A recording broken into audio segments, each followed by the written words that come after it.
आज हमारे साथ हिमाचल की एक हीरोइन है जो अभी भी फिल्म इंडस्ट्री में उन्होंने हाल ही में कदम रखा है। हम प्रोग्राम का नाम है फिर उनकी याद आई। आपने फिल्म जगत में मुंबई में कदम रखा है और आपको एक फिल्म मिली भी है और आप कामयाब भी हुई है। तो हमारे इंडिया आज के देखने वाले ये प्रोग्राम देखते हैं फिर उनकी याद आई।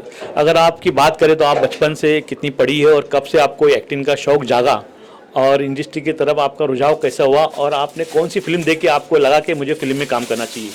जब मैं छोटी सी नन्ही सी बच्ची थी तो मैं हमारे वहाँ रामलीला होती होगी, आपने भी सुना है छोटे छोटे शहरों में आज भी रामलीला बहुत ज़बरदस्त तरह से मनाई जाती है। तो हमारे भी हिमाचल में शिमला में रामलीला हो रही थी और मुझे ना बचपन से छोटी सी थी, मुझे डांस नाचने का टीवी को देख के ना बहुत शौक था। तो मेरे जो फैमिली मेम्बर्स हैं, मेरी बुआ चाचू, वो लोग बोलते थे जाओ रामलीला में डांस करेंगे। फिर सब लोग डांस देखते थे, पैसे देते, बोलते थे वाह वाह छोटी सी गुड़िया ने कितना अच्छा डांस किया। फिर मुझे स्कूल में नाचने पे अवार्ड मिलते थे डांस करने में। और ऐसे ऐसे करके फिर लोग मुझे बोलने लगे तुम तो हीरोइन जैसी दिखती हो, तुम तो हीरोइन बन सकती हो। और मैं जब कोई बोलता है ना अरे हीरोइन, तो मुझे हिमाचल वाले बोलते थे हीरोइन हीरोइन। मेरे घर वाले भी बोलते थे अरे हीरोइन। तो मैंने बोला चलो क्यों ना बना जाए हीरोइन, तो मैं आ गई हीरोइन बनने। तो आपके घर वाले का कितना सपोर्ट था आपको हीरोइन बनने के लिए? घर वाले बहुत इजीली सब मानते नहीं है कि हमारी बेटी हीरोइन बने, किसी के भी घर वाले हो, कोई मानता नहीं है इस इंडस्ट्री में आए वो। और मेरी फैमिली जो है वो टीचिंग लाइन से हैं, सब एजुकेशन डिपार्टमेंट में जॉब करने वाले लोग हैं। तो मेरे फैमिली से ऐसा किसी का साथ था जो, वो मेरी ग्रैंड मॉम थी, मतलब मेरी माँ जिसे बोलते हैं, जिनका नाम मैंने अपने साथ दिया है अनुप्रिया लक्ष्मी कटोच, मतलब लक्ष्मी देवी कटोच जो है उनका नाम है, वो मेरी दादी जी का नाम है। उन्होंने मुझे बोला कि मैंने अपने बच्चों के सपने पूरे किए तो आज तेरी रिस्पॉन्सिबिलिटी मेरे पास है, तो तू भी कल को ये नहीं बोलनी चाहिए कि दादी ने मेरे लिए ये नहीं किया, अपने बच्चों के लिए किया। तो उन्होंने बोला मैं तुझे मौके दूंगी, और मुझे मौका भी दिया सर।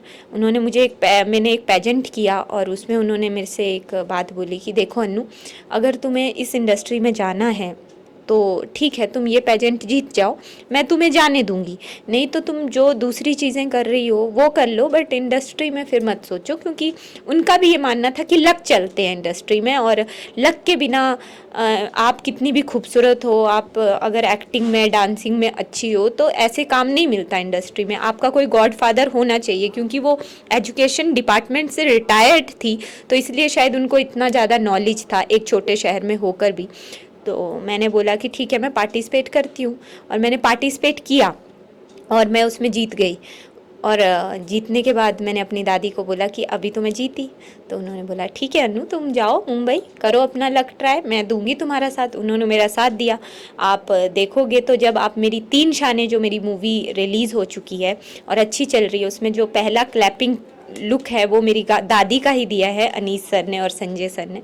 बहुत बड़ी सौभाग्य की बात होती है एक पोती के लिए कि 3 शानें मूवी में हमेशा के लिए मेरी दादी अमर हो गई।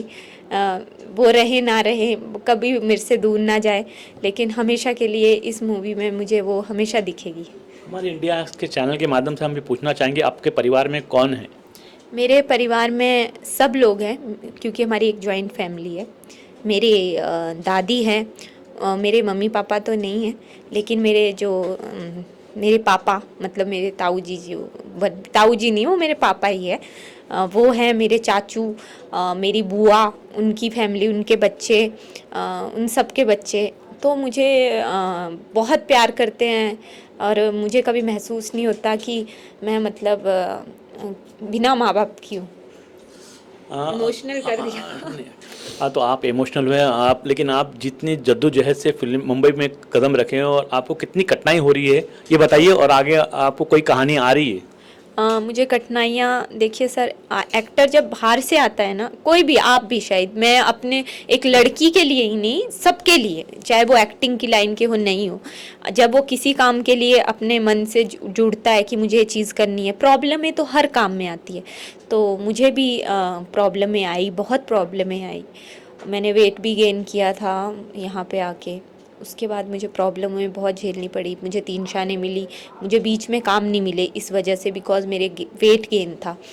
और एक काम मिल भी गया था, मिट्टी दा बाबा प्रमोशनल सॉन्ग किया था मैंने नक्षत्र गिल जी जो पंजाब के टॉप सिंगरों में आते हैं उनके साथ में, मिट्टी दा बाबा में, तो उनके साथ प्रमोशनल सॉन्ग मिला। फिर मुझे जैसे ही मैंने ये मूवी कंप्लीट हुई मेरी, मैंने वैसे ही वेट लॉस की तरफ ध्यान दिया। उसके बाद मैंने 3-4 कई अच्छी एडें की, उसके बाद मैंने एक वीडियो एल्बम किया पंजाब में, फिर मैंने एक पंजाबी सॉन्ग करने के बाद मैंने एक आइटम सॉन्ग भी किया, बिजली, वो भी जल्दी रिलीज़ होने वाला है। बोलते हैं जब किस्मत खुलती है तो एक साथ में छप्पड़ फाड़ के खुलती है, और नहीं तो फिर आप स्ट्रगल करते रहो। कुछ बोल नहीं सकते इस लाइन का, मैं समझ नहीं पाऊँगी इसे, ना कोई समझ पाया। वैसे हिंदी सिनेमा जो शुरू हुई है 1932 में शुरू हुई है, 100 साल के लगभग होने आई हिंदी सिनेमा को। अगर आप पुरानी फिल्म देखिए तो कौन सी फिल्म जो आपके ज़मां पे याद है, उस फिल्म का नाम बताएं।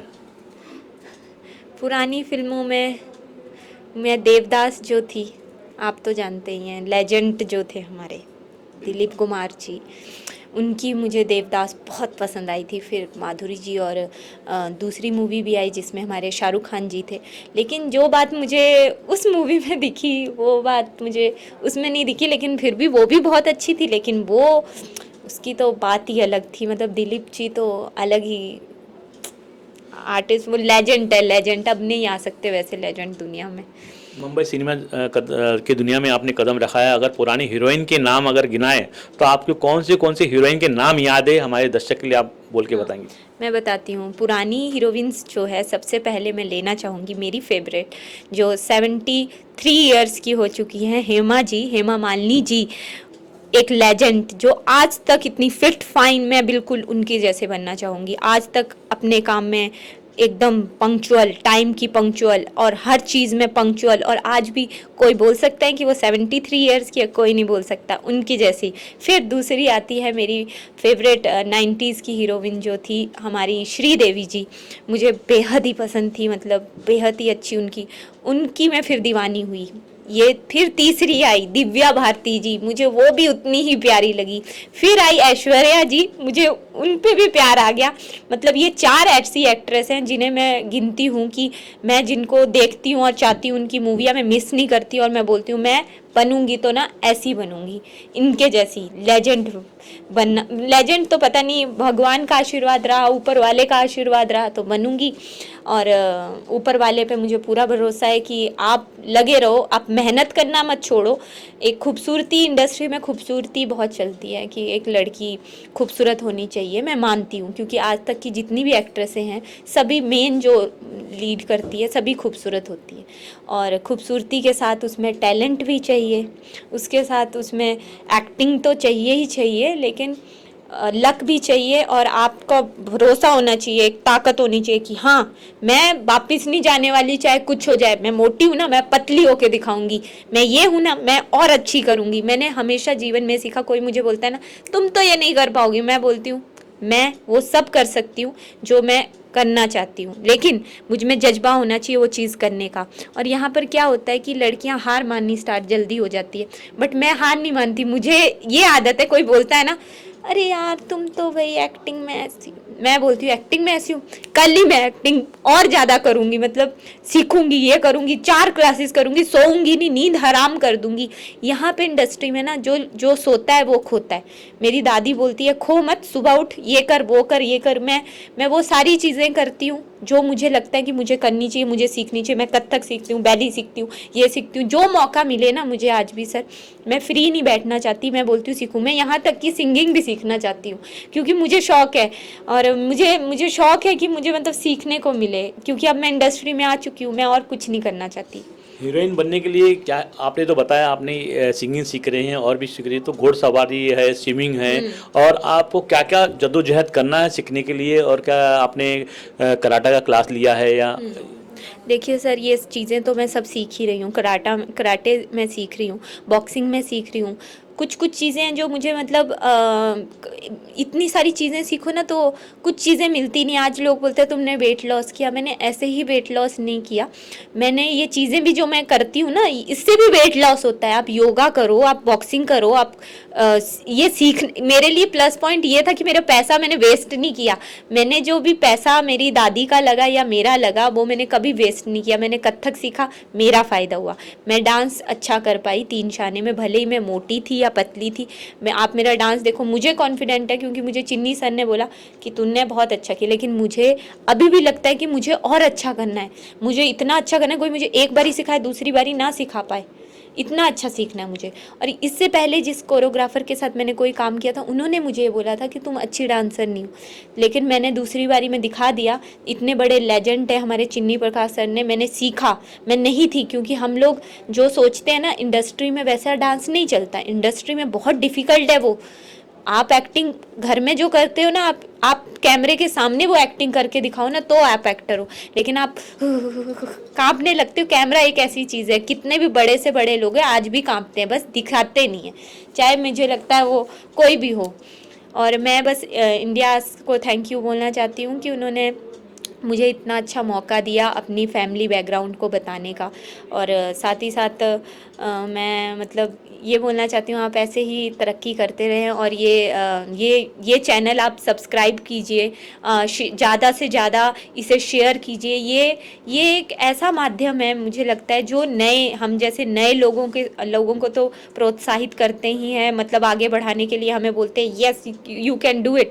लेकिन उसके साथ साथ मैंने देखा है कि ये लोग उन लोगों को भी नहीं भूलते जो हमारी सदी से, आई थिंक दिलीप कुमार जी जो हमारे लेजेंड थे, दुनिया भूल जाती है। इंडस्ट्री नहीं, दुनिया भी भूल जाती है। लेकिन यही लोग होते हैं, मीडिया के ऐसे ही लोग होते हैं, जैसे इंडिया आज है, ऐसे ही लोग जो याद दिलाते हैं कि दिलीप कुमार एक लेजेंड थे, लेजेंड है, लेजेंड रहेंगे। हमें कभी भी उन लोगों को नहीं भूलना। और हमारी आने वाली जो जनरेशन है, जैसे कि मेरे भी पढ़ पोते, आई थिंक ये जो चैनल है ये आगे बढ़े उस टाइम तक। और आप लोग साथ दीजिए ताकि वो भी भूल ना पाए कि हमारे लेजेंड को ना भुलाने वाले ऐसे लोग आज भी इंडस्ट्री में हैं। Thank you. आप तो इमोशनल हुए ही थे पहले, लेकिन आपने ऐसा बोल के, ऐसी दुआएं दे के हमें भी इमोशनल कर दिया। ऐसे कम एक्टर होते हैं जो इतना दूसरों के बारे में बोलते हैं। आप भी दिल से इनको सराहिए, इनकी पिक्चर देखिए और इनके लिए ढेर सारी शुभकामनाएं, दुआएं दीजिए। मैं इंडिया आज के लिए सलाम काजी।